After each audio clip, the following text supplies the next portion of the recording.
Ya. Tentang gimana ibu, keluarga, bapak benar-benar berjuang untuk anaknya, walaupun itu masih baby dalam kandungan ya. Iya, dan caranya agak mistis ya berjuangnya ya Mas ya. Ya. Karena emang hidup aja mistis. Oke, Mas Helvi, aku mau nanya dong. Hidup aja mistis ini. Oke, udah banyak film horor yang Mas Helvi buat, tetapi apa yang menjadi inspirasi dalam Malam Keramat ini? Gue suka bikin film genre apapun, tapi karena gue lebih suka ke genre movies ya, khususnya action dan horror.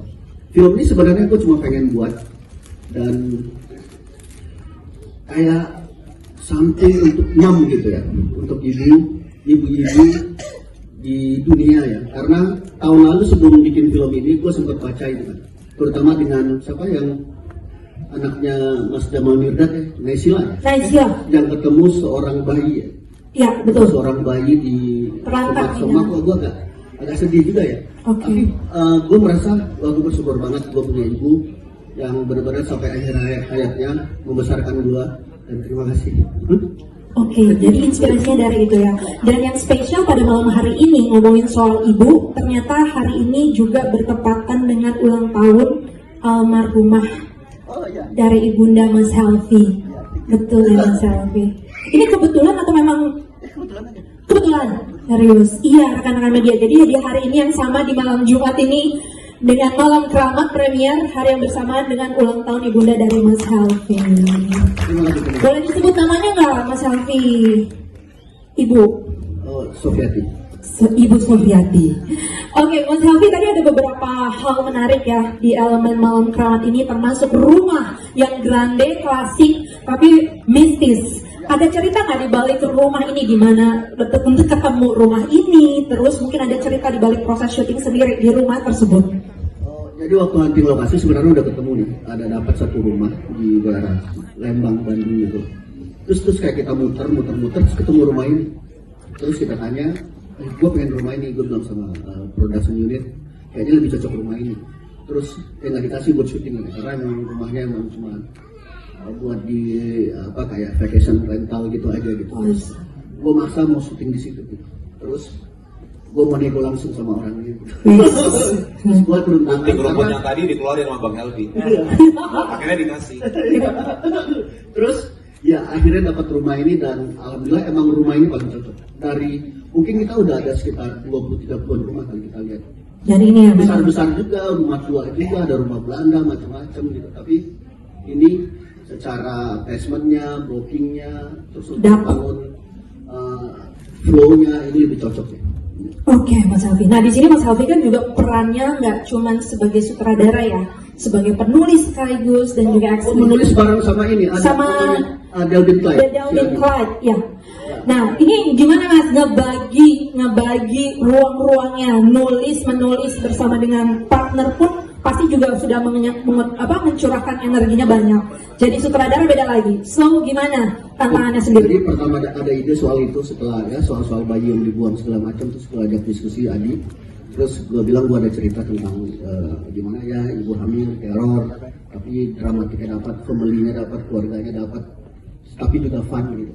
Fun, orang ya nonton, ya fun to watch dan seru gitu. Terus ya udah Adi mulai bikin draft, setelah itu gue ikutan, kita berdua untuk finishing scriptnya.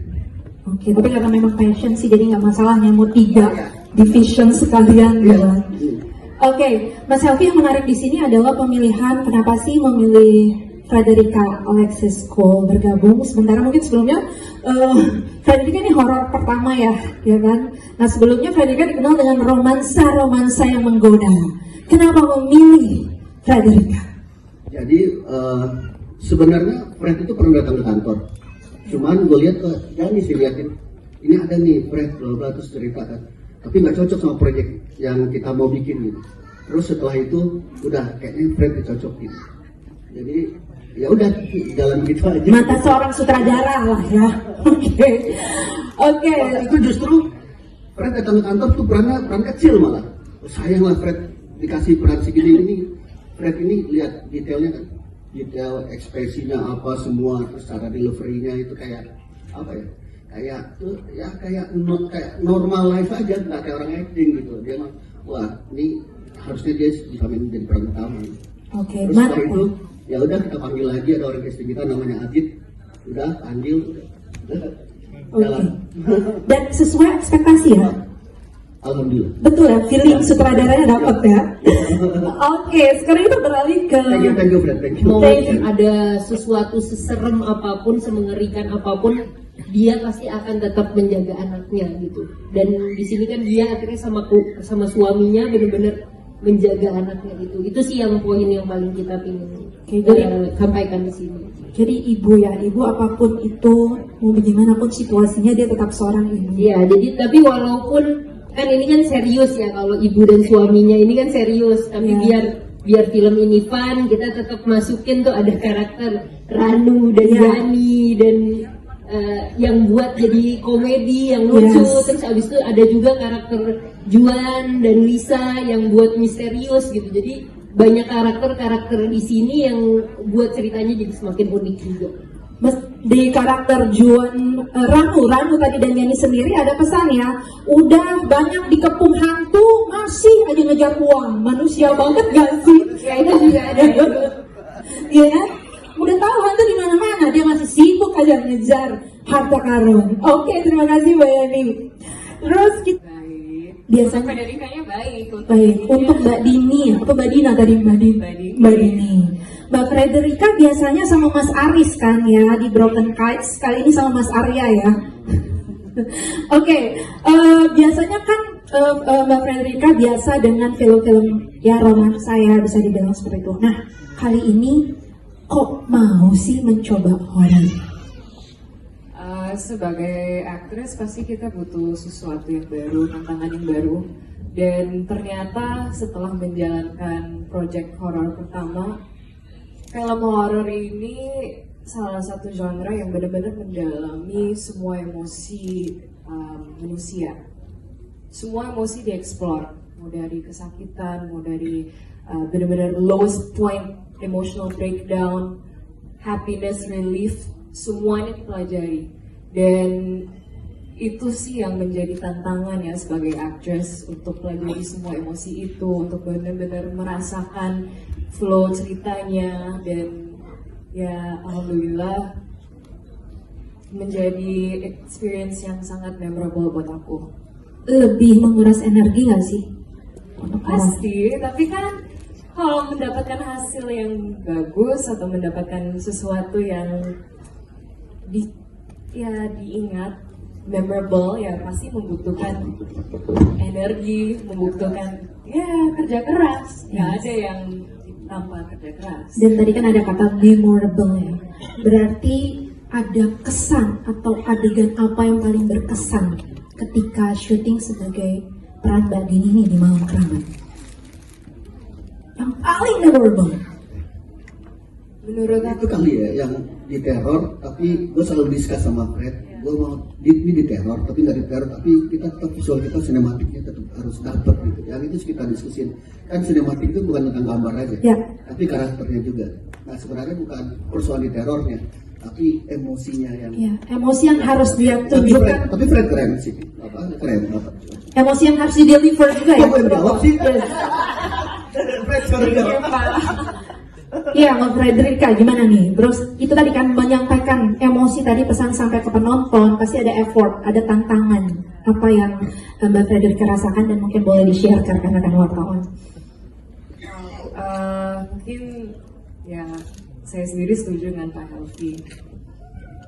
Yang bikin aku benar-benar memorable itu ya aku nggak mau spoiler, takutnya yang belum nonton nanti yang baca nggak nonton jadinya. Tapi semuanya memorable, tapi bagian-bagian yang dia benar-benar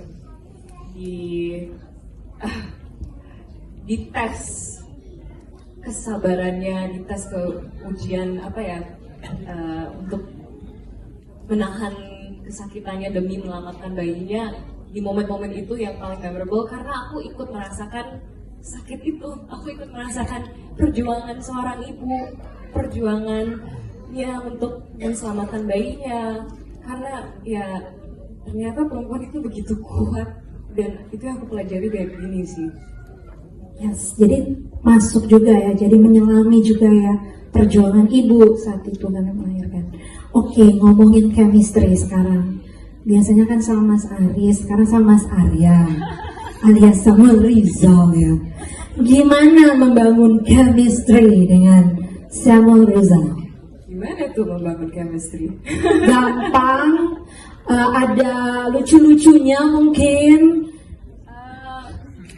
Kak Sam ini orangnya baik banget, salah satu aktor yang paling chill. Kalau misalnya orang udah kenal aslinya, dia easy going banget, jadi gampang untuk diajak ngobrol. Dan ternyata kita punya hobi yang sama-sama suka olahraga.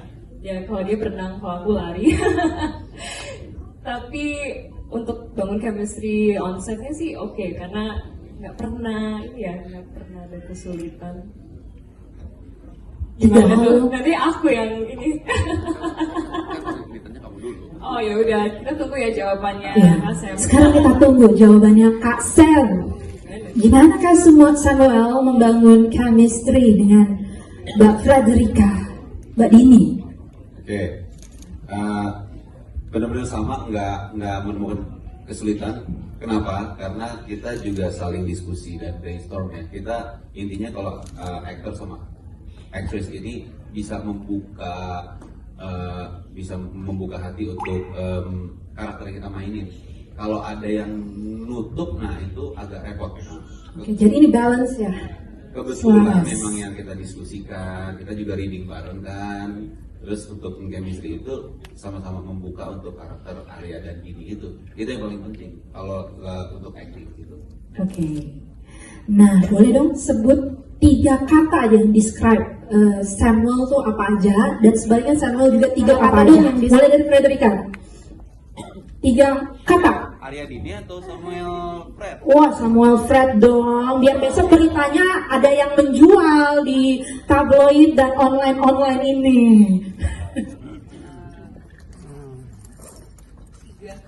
3 kata yang describe seorang Samuel Rizal.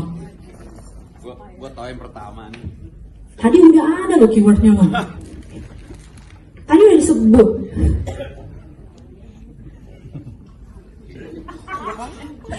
Biar ada juicy dikit-dikit.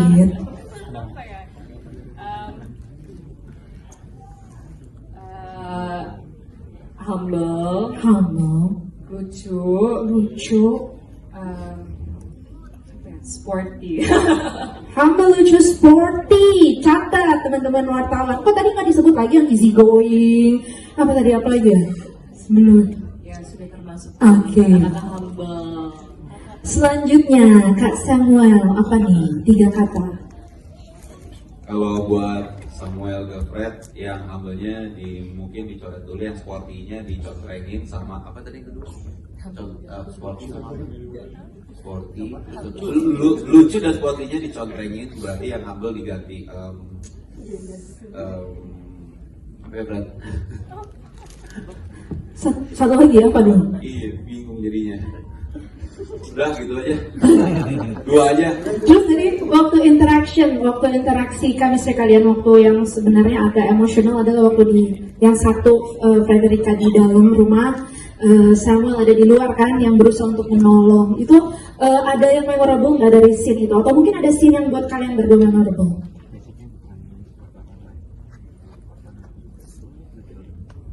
Scene terakhir jauh lebih memorable. Kenapa? Karena setelah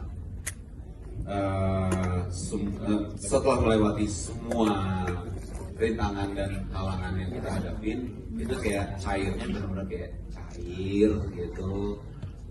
Si Dini mau fokus sama merawat baby, mau berhenti kerja, dari suaminya juga ya udah yang terbaik aja untuk kamu. Itu lebih kayak Jadi relief ya dari ya, semua emotion. ya. Oke, dari semua film horormu yang terakhir berapa tahun lalu, Samuel, apa yang berbeda dari horor yang satu ini di Malam Keramat menurut Samuel, dan apa sih ada yang baru Pak buat Samuel di Malam Keramat ini? Nah, begini, di tengah-tengah film, gua kasih clue, nggak apa-apa ya Bang Elvi ya. Nggak di spoiler. Nonton nanti di tengah-tengah film. adegannya bertiga, Dini, Ranu sama Jani. Iya, sama Jani. Ada inti dari film itu menerangkan tentang film ini di sebuah set meja malam hari. Itu kunci Dari film ini. Iya, itu harus tonton itu. Oke, terbaik. Lewat ya, Tengah-tengah film, tengah-tengah film. Oke, terima kasih buat Frederica, buat